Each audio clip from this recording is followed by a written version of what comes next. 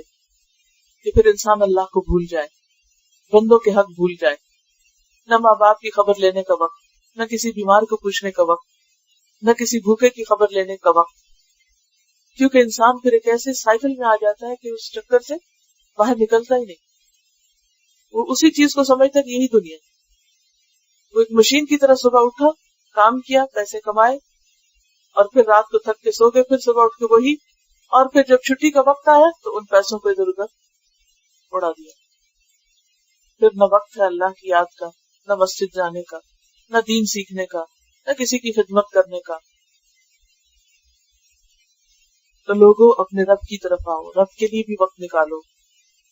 بے شک جو مال کم ہو اور کفایت کرے وہ اس سے بہتر ہے جو زیادہ ہو مگر غافل کر دے. فرمایا اللہ نے قرآن مجید کی اس آیت کریمہ میں اس بات کو بیان کر دیا ہے، واللہ یدعو الی دار السلام ویہدی من یشاء الی صراط مستقیم، اور ہدایت دیتا ہے جس کو چاہتا ہے سیدھے رستے کی طرف، یعنی دین اسلام کی طرف. یعنی اللہ تو سب کو بلا رہا ہے، لیکن لبیک سب نہیں کہتے، سب مانتے نہیں. جو لبیک کہتا ہے اللہ اس کو راستہ دکھا دیتا ہے. ایک حدیث قدسی میں آتا ہے اللہ تعالیٰ قیامت کے دن بندے سے کہیں گے، اے میرے بندے، میں بھوکا تھا تو نے مجھے نہیں کھلایا، میں پیاسا تھا تو نے مجھے نہیں پلایا، میں بیمار تھا تو نے میری عیادت نہیں کی. تو بندہ کہے گا، اے اللہ تو رب العالمین ہے، تو سب کو کھلاتا اور پلاتا ہے، تو ہی سب کو شفا دیتا ہے، میں تجھے کیسے کھلاتا، میں تجھے کیسے پلاتا، میں تیری عادت کیسے کرتا. تو اللہ تعالیٰ فرمائیں گے میرا فلاں بندہ بھوکا تھا، اگر تو اسے کھلاتا تو مجھے اس کے پاس پاتا. یعنی گویا تو اسے نہیں مجھے کھلا رہا تھا، مجھے دے رہا تھا. اگر اسے پلاتا تو مجھے پلاتا، اگر اس کی عادت کرتا تو وہ میری کرتا، اگر اس کو لباس بناتا تو مجھے پہنا. اور یہ ایک حقیقت ہے کہ جو کچھ ہم کرتے ہیں اللہ کے لیے کرتے ہیں. گویا اس بندے کو نہیں اللہ کو دے رہے ہوتے، لیکن اس کے باوجود ہم بندوں پر کس قدر احسان جتاتے ہیں. حالانکہ اللہ تعالیٰ فرماتے ہیں لا تبطلوا صدقاتکم بالمن والاذى، مت ضائع کرو اپنے صدقات کو احسان جتا کے اور اذیت دکھ دے کے. کہ کسی کے کچھ کام آ بھی جاتے ہیں تو پھر اس پر بوجھ بن جاتے ہیں. تو یہ سب کچھ کیا ہے؟ خود کو نقصان دینے والی بات. جب ہم کسی بندے کے ساتھ کوئی احسان کرتے ہیں تو بیچ میں سے وہ بندہ نکل جاتا ہے، ہمارا اور اللہ کا ڈائریکٹ معاملہ ہو جاتا ہے، اور وہی چیز قبول ہوتی، اسی کا فائدہ ہے، اور باقی سب چیزیں ضائع ہو جاتی اگر وہ بیچ میں آ جائے. پھر فرمایا للذین احسنوا الحسنى وزیادہ، للذین احسنوا، ان لوگوں کے لیے جنہوں نے احسان کیا، نیکی کی، بھلائی کی. الحسنى، ان کے لیے بھلائی ہے. حسنہ کا معنی ہوتا ہے اچھی، عمدہ، نیک جزا، جنت.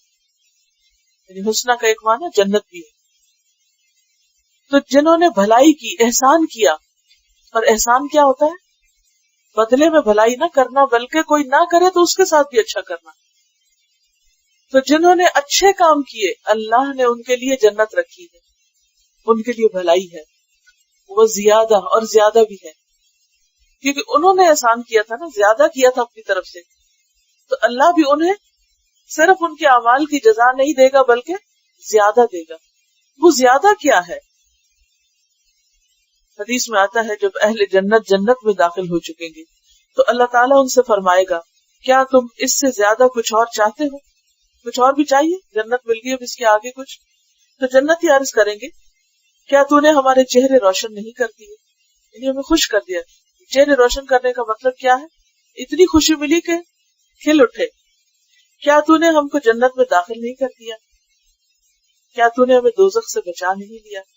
اس سے زیادہ ہم کیا چاہ سکتے؟ یہ سب کچھ مل گیا تو اللہ تعالیٰ فوراً اپنے چہرے سے پردہ اٹھا لے گا اور اہل جنت اللہ کی طرف دیکھیں گے۔ بس اس وقت جو کچھ بھی ان کو دیا گیا ہوگا، یعنی خوشحالی اور نعمتیں اور ہر طرح کا مال و متاع، ان سب سے زیادہ محبوب انہیں اللہ کی طرف دیکھنا۔ اللہ کی طرف دیکھنا کہیں زیادہ پسندیدہ ہوگا بنسبت ان سارے ساز و سامان کے۔ یعنی جنت میں کوئی بڑی سے بڑی نعمت بھی جو ہے وہ انہیں اللہ کے دیدار سے زیادہ پسند نہ ہوگی۔ سب سے زیادہ پسندیدہ جو ان کی آنکھوں کو ٹھنڈا کر دے گا وہ اللہ کا دیدار ہوگا، پھر ساری نعمتیں بھول جائیں گے۔ لیکن یہ نعمت کس کے لیے ہے؟ محسنین کے لیے ہے، جو احسان کرے، جو کسی کی برائی کے جواب میں برا نہ کرے، معاف کر دے، جو کسی کی زیادتی پر درگزر کرے، جو ان کے ساتھ کم اچھا سلوک کرے اس سے ان سے بڑھ کے اچھا سلوک کرے، یہ نہ کہے وہ بھی تو ایسا ہی کرتا ہے میں کیوں نہ کروں۔ وہ جو کرتا ہے اپنے لیے کرتا ہے، اور آپ کس کے لیے کر رہے ہیں؟ اپنے لیے کر رہے ہیں۔ تو للذین احسنوا الحسنى وزیادہ ولا يرهق وجوههم قتر، اور نہ چھا جائے گی ان کے چہروں پر کوئی ذلت، قتر ولا ذلہ، اور نہ ہی کوئی ذلت۔ قطر کہتے ہیں غبار کو جس میں سیاہی بھی ہو، جیسے گاڑیوں کا دھواں وغیرہ ہوتا ہے، ایک تو عام ڈسٹ ہوتی ہے تو وہ اگر آپ کے اوپر پڑ بھی جائے تو منہ نہیں کالا ہوتا، لیکن گاڑیوں کے دھوئے وغیرہ سے کیا ہوتا ہے؟ اس غبار سے منہ کالا ہو جاتا ہے۔ یہ ظاہری کالک ہے۔ اور ذلت کیا ہے؟ اندرونی کالک۔ انسان کو جب کوئی ذلیل کرتا ہے تو اس کے اندر ایک تکلیف آتی ہے۔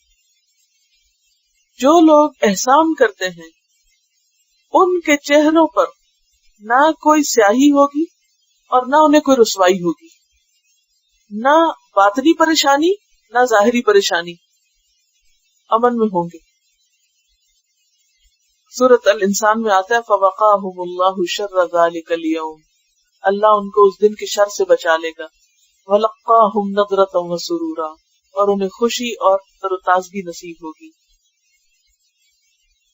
اولئک اصحاب الجنہ، یہی لوگ جنت والے ہیں۔ ہم فیہا خالدون، وہ اس میں ہمیشہ رہنے والے ہیں۔ کن کے لیے ہے یہ نعمتیں؟ محسنین کے لیے۔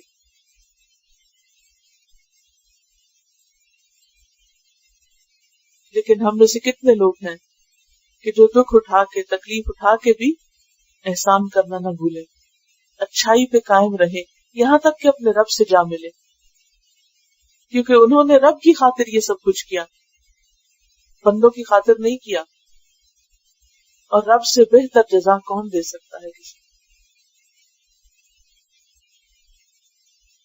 والذین کسبوا السیئات، اور وہ لوگ جنہوں نے برائیاں کمائی، بدبخت لوگ، جزاء سیئۃ بمثلھا، برائی کا بدلہ اسی کی مانند ہے، جتنا برا کیا بس اتنی سزا، یہ اللہ کا عدل ہے۔ نیکیوں کی جزا کئی گنا زیادہ، بلکہ زیادہ کا لفظ آ گیا، لیکن برائیوں کی سزا بس اتنی ہی۔ سورۃ الانعام 160 میں بھی آپ نے پڑھا وَمَنْ جَاءَ بِالسَّيِّئَةِ فَلَا يُجْزَى إِلَّا مِثْلَهَا، جو برائی کرے گا اسے بس اتنا ہی بدلہ دیا جائے گا جتنی اس کو برائی کی ہوگی۔ وَتَرْهَقُهُمْ ذِلَّةٌ، اور ان پر ذلت چھا رہی ہوگی، وہ ہمیشہ کی محرومی کی وجہ سے جو رنج اور غم ہوگا وہ ان کے چہرے سے عیاں ہوگا۔ مَا لَهُم مِّنَ اللَّهِ مِنْ عَاصِمٍ، ان کے لیے اللہ سے کوئی بچانے والا نہ ہوگا، یعنی جب اللہ پکڑے گا کوئی نہیں چھڑائے گا۔